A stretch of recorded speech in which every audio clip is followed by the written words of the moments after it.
የእውነት ግን የዚች ልጅ ነገር በፊልም የህንድ ፊልሞች ናቸው እንደዚህ አይነት ነገሮች እኔ ያየሁኝ ማለት ነው። እና ሀገራችን ላይ የባሰ ነገር እየመጣ ያንኛው መፍትሄ ስላላገኘ የባሰ ነገር የመጣ ግን የዚች ልጅ የሚገርመኝ ጥንካሬዋ በጣም ያስገርመኛል። እንደዛ አድርጎ ተላትሏት ተጫውቶባት ስንት ስቃዋን እንትን ብላ ወጥታ ፍትህ አለ ብላ ግን ፍትህ አለ በቃ ፍትህ አገኛለሁ ህግ ያለ ብላ ዙራ በሁለተኛ አታላ አብረው አድራ ዙራ በሁለተኛ ህግ ያስያዘች ተስፋ ሳትቆርጥ ታያላችሁ። ለፍታችሁ ስንት አስይዛችሁ እንደገና ደግሞ በዋስ ተፈትቶ ሲጠፋ ተከትላ እስከ አዲስ አበባ ድረስ መታ እንደገና አታላ ደግሞ እሷ የእውነት እች ልጅ ፖሊስ ብትሆን ጥሩ ነው። መርማሪ ክፍል ላይ ብትገባ በደንብ ትሰራ ነበረች። በዚህ አጋጣሚ የአዲስ አበባ ፖሊሶች እናመሰግናለን። ቆየም ተፈታም ልጅቱን አግዛችኋት ያገዛችኋት ሰዎችም በጣም እናመሰግናለን። አንዳንድ ጊዜ ሁሉን ሴቶችም ሁሉም ወንዶችንም እንሳደባለን። በጣም ደግሞ ለእህቶቻቸው የሚቆረቆሩ እንዳሉ ደግሞ ያየንበት ነው ማለት ነው።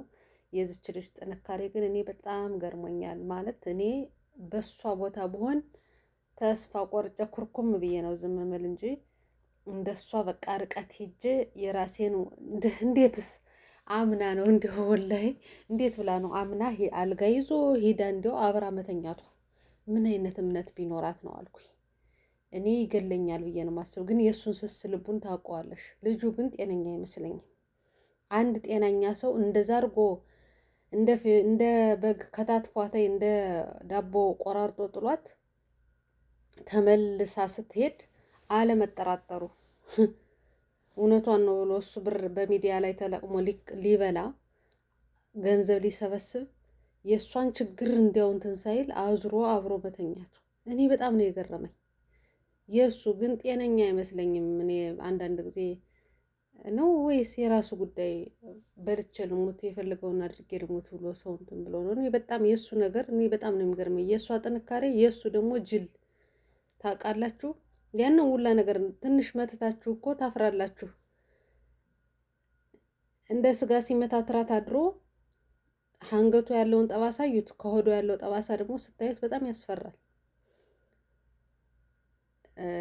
እኔ እንጃ አላቅም። ብቻ የእሷ ልጅ ግን ጥንካሬ ለሌሎች ፍትህ የሚሰጥበት ሌሎች እህቶቻችን ሌሎች ሴቶቹ እንደዚህ አይነት ነገር እንዳይመጣ የእውነት ህግ ካለ ትክክለኛ ፍርድ ዋስ ምናምን የሚባለውን ነገር ትተው ትክክለኛ ፍርድ የሚሰጥበት ቢኖር ጥሩ ነው። ግን እንደዚህ በሚዲያ ላይ ተንጫጭተን ነው የምንቀረው እንጂ ምንም መፍትሄ የለም ማለት ነው። እና ግን አሁን ላይ ተከታትለው በተለይ ባህር ዳር ጀምሮ አዲስ አበባ የህግ አካሎች ተከታትላችሁ የቻላችሁትን ስላደረጋችሁ ግን መጨረሻው ማመር አለበት። ነገ ይችን ልጅ ሳይሆን ቤተሰቦቿ እንትን የሚልበትን ነገር አለመስራት አለባችሁ። ትክክለኛውን ህግ እንትን ብትሉ እሷ ያለሽበትን መረጃው በሙሉ አለ ማለት ነው። እና በጣም ጠንካራ ጀግና ልጅ ናት። ይቺ ልጅ ወደ ህግ አካል ነው መግባት ያለባት። መርማሪ ብትሆን ትችላለሽ። በጣም ጎበዝ ናት። በጣም ከምላችሁ በበላይ ማለት ነው። በዚህ መልኩ በራሷ እንደዚህ አርጋ ጠንክራ ሁለተኛ አዲስ አበባ ተከትላ መታ ለህግ አስተላልፎ መስጠት ማለት በጣም ትልቅ ነገር ነው። አሰላሙ አለይኩም ወራህመቱላሂ ወበረካቱ። እንዴት ናችሁ ውድ ቤተሰቦች? በጣም ያሳዘነ ደጋግሜ ያየሁት አላምን ያልኩት አይቻለሁ። ሀገራችን ብዙ መከራዎች፣ ስቃዮች በተለይ በህፃኖች በሴቶች እያለፈ ነው ያለ። ወንድም ሴትም እየተሰቃየ ነው ያለ ኢትዮጵያ ምድር ላይ። የሴቶች ያው ሴት ሲባል ሴቶች ትንሽ የተለየ መሆኑ ነው እንጂ ሁሉም ስቃይ ነው ያለውና የዚች ልጅ እንትን ደግሞ በጣም ይገርመኛል። የእሷ ጥንካሬ አንድ ሰው በካራ ተላትሎ የጠላትን ሰው ሁለተኛ አብረው ተጋድማ ስታድር ምን አይነት ልብ ቢኖራት ነው? ምን አይነት ፍትህ አገኛለሁ ብላ በማሰዋ ነው። እኔ ያሰብኩት የአብራ አስተኝታ እንደሱ ተልትላ እንትን ትለዋለሽ ብዬ ነበረ። አብሬ ያዝ እና አልኩተይ ብላ እስከ መጨረሻው በቃ እስከምታወራ ድረስ እየተንቀጠቀጥኩ ነበር። ምን አድርጋው ነው ያደረሽ ብዬ ማለት ነው።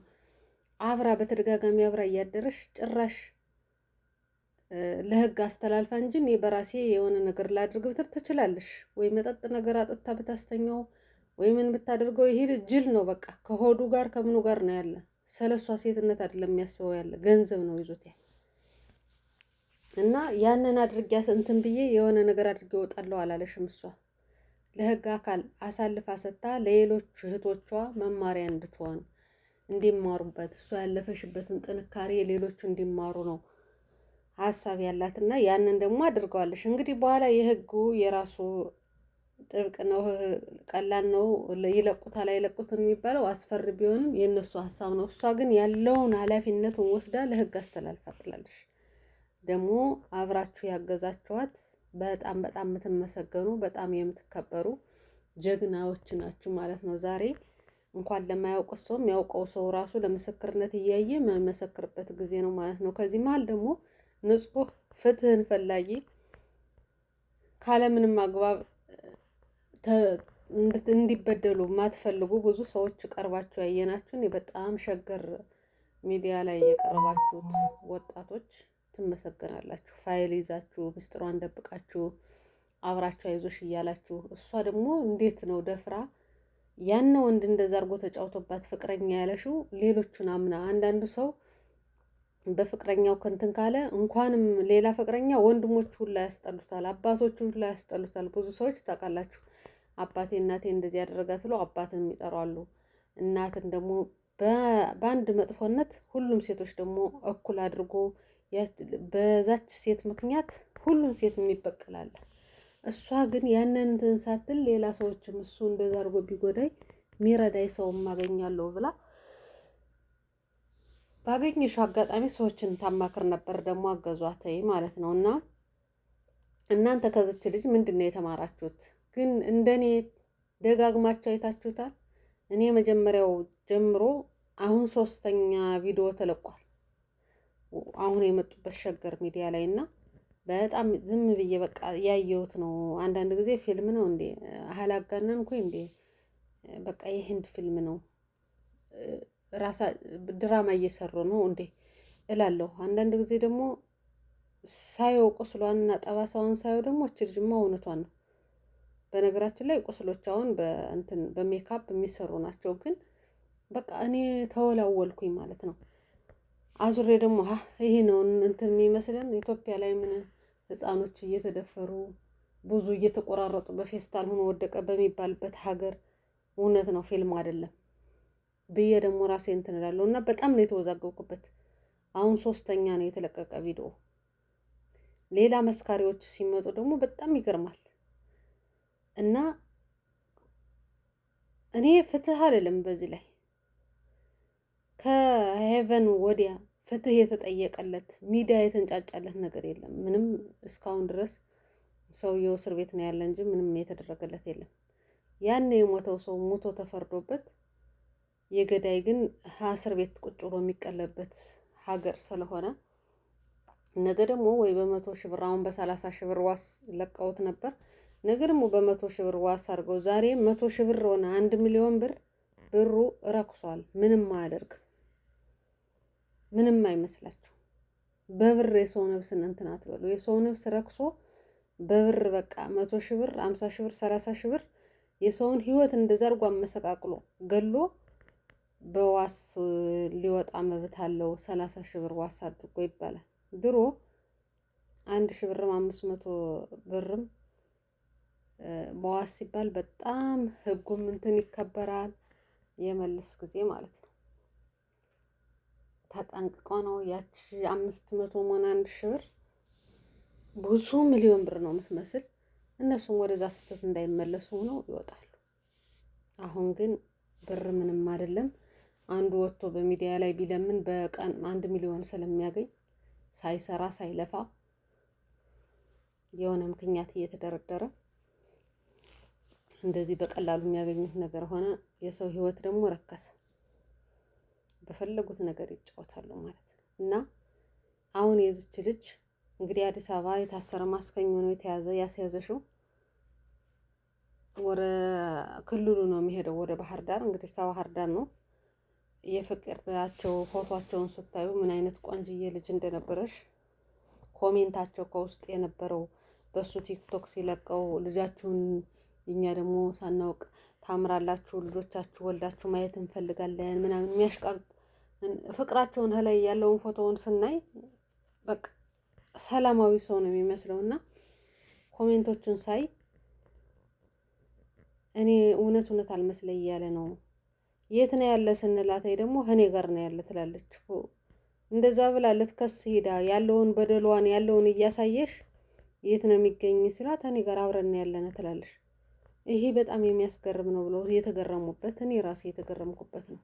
እንደዛ ብላ አብራ ኑራ ሆና ማውራት በጣም ይገርማል። አሁን እሱ ደግሞ የታለለው በየሚዲያው እንደዚህ ብዬ ተጎድቼ ብዬ ብር ልሰበስብ ነው ስለው እሱ ብር በሰብስቦ ሊበላ ነው።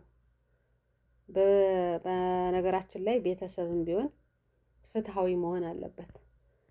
አዎ ወላጅ ወላጅ ነው፣ መጥፎም ይሁን ጥሩም ይሁን ወላጅ ወላጅ ነው። ግን በእንደዚህ አይነት ነገር ሲመጣ ነገ በሌሎች ልጆች እንደማይደገም እርግጠኛ ናቸው። እሱን የሚደግፉት ቢያንስ እሷን የምትታከምበትን ታስሮ ይፈታል፣ ተቀጥቶ ይወጣል ይባላል እንጂ ጭራሽ እየደበቁ እሷን ማስፈራራት በጣም ከባድ ነው። ምን አይነት ቤተሰብ እንደሆነ የታየበት ነውና ውዶች እየተጠንቀቁ።